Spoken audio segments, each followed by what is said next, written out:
I found this good article on ABC Environment, Ignoring Geoengineering at Our Peril. So I was reading this and it's pretty good.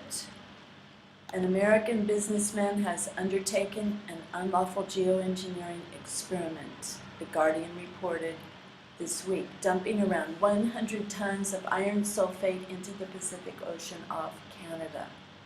The idea is that iron sulfate feeds plankton, which absorbs carbon dioxide as it grows, and then the plankton dies and sinks to the bottom of the ocean, locking that carbon away. On a much larger scale, the idea has been proposed to suck carbon dioxide out of the ocean and, indirectly, the atmosphere, thereby slowing or preventing climate change. The Guardian says the controversial Russ George hopes to make his fortune by using the technique to gain carbon credits, which he could sell on the international market. George is enthusiastic about his project. We've gathered data targeting all the possible fears that have been raised about ocean fertilization, he said, and the news is good news all around for the planet. But the Guardian notes that his actions violate 2 United Nations moratoria on geoengineering experiments. So this is a geoengineering experiment. No one knows about the unforeseen outcomes. No one knows quite the effect that a massive bloom of plankton will have on the world's oceans, and no one wants to wreck them in pursuit of a solution for another man-made planetary problem. Okay, another man-made planetary problem, and then they're going to start doing the reflective aerosol particles in the skies. I know, I said they're going to because that's what they say, they're going to, and they haven't. Oh, it's cognitive dissonance. The actions of Russ George weirdly echo the plotline of the ABC's Bluebird. That's the reason I'm reading this, because I never watch TV. I don't have a TV. I haven't had one since the Kobe earthquake in Japan when I was there. That was the last time I really watched TV. So what is Bluebird? An interactive story in which the villain of the story, a businessman, seeks to artificially change the climate of the planet for his own benefit. So it seems like we have some competing businessmen. We have Bill Gates, we have Russ George, and whoever else is behind geoengineering, or the transhumanists. Maybe they want to put nanobots inside of us that will start residing in the molecules of our brain and the neurons of our brain. Okay, indeed the prospect was flagged by Foreign Affairs magazine back in 2009. An article by David Victor and others said, although it may sound like the stuff of a future James Bond movie, private sector geoengineers might very well attempt to deploy affordable geoengineering schemes on their own, because they can. The option remains open for individual nations too. This is why everything, all this experimental stuff on this grand scale of natural climate and all those natural climate systems, not to mention what HARP is doing. Well, I'm going to choose love. It's hard to know what stance to take. Anger, love.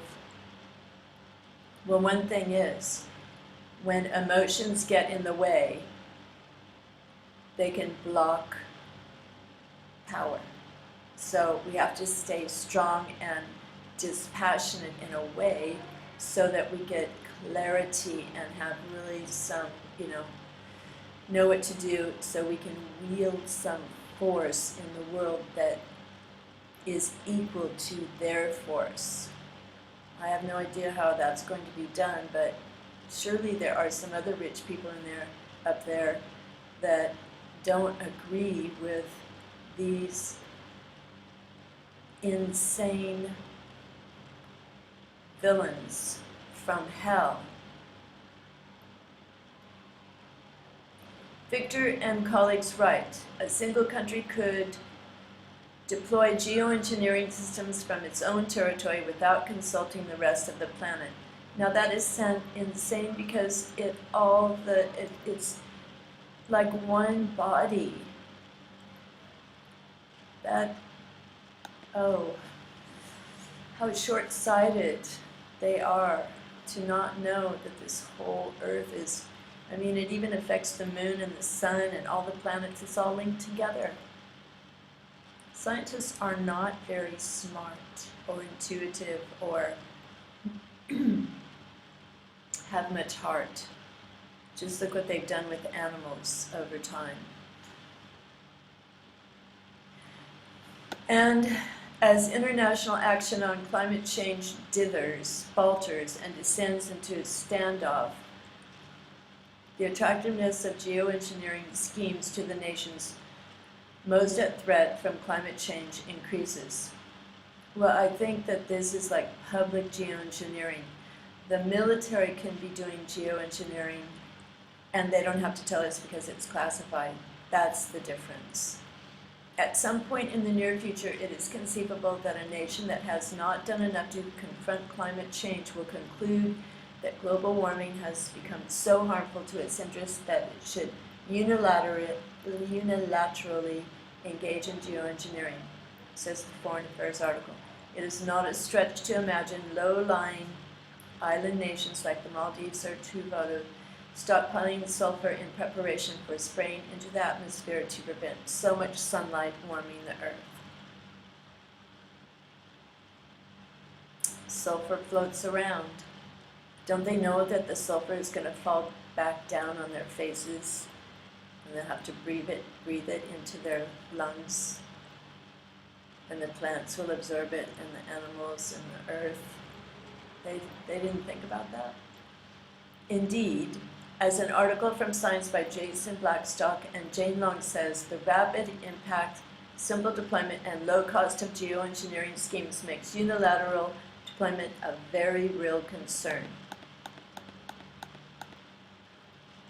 The conclusion of both articles from Science and Foreign Affairs is that geoengineering must be taken seriously by international scientific research organizations. In a nutshell, someone, somewhere is going to do it, so it might as well be someone responsible.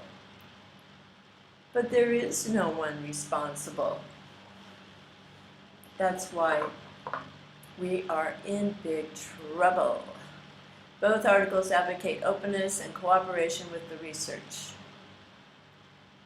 A dedicated international entity overseen by the leading academies, provided with large budget, and suffused with the norms of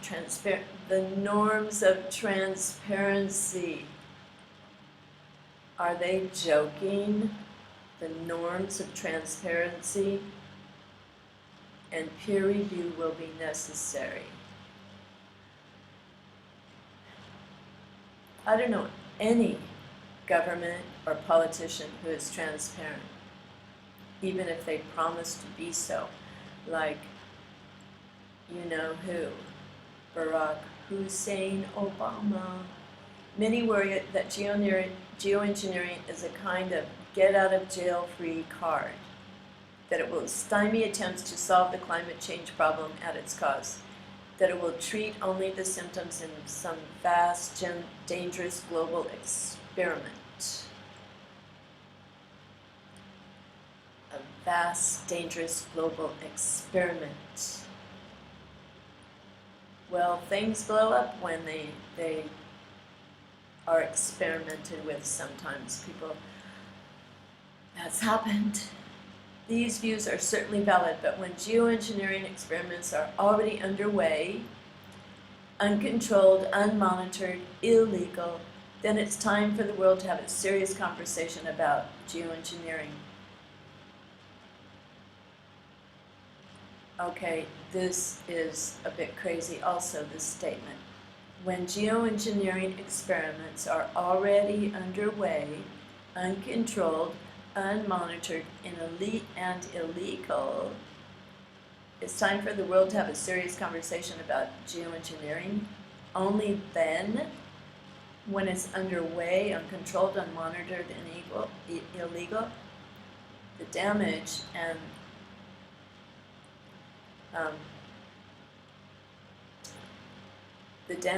and the soon-to-be death of Earth could already be on the way.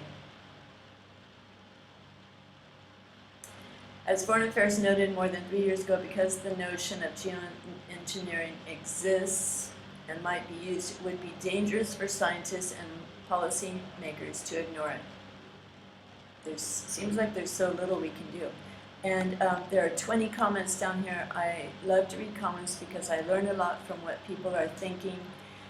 People who know more than I do, which is most people, but I love to read them. So there's 20 comments. He writes a conclusion here. This is a stunt by a loony. Charge him with pollution, and that's that.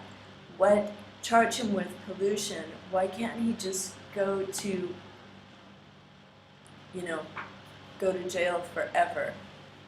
Why can't pollution be, it's like murdering the ocean.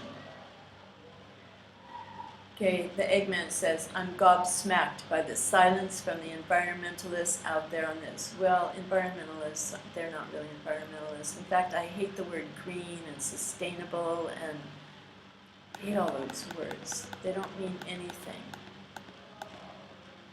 Okay, so here's David Arthur. Actually, there may be some benefits in enhancing phytoplankton growth, but not by dumping ferrous sulfate.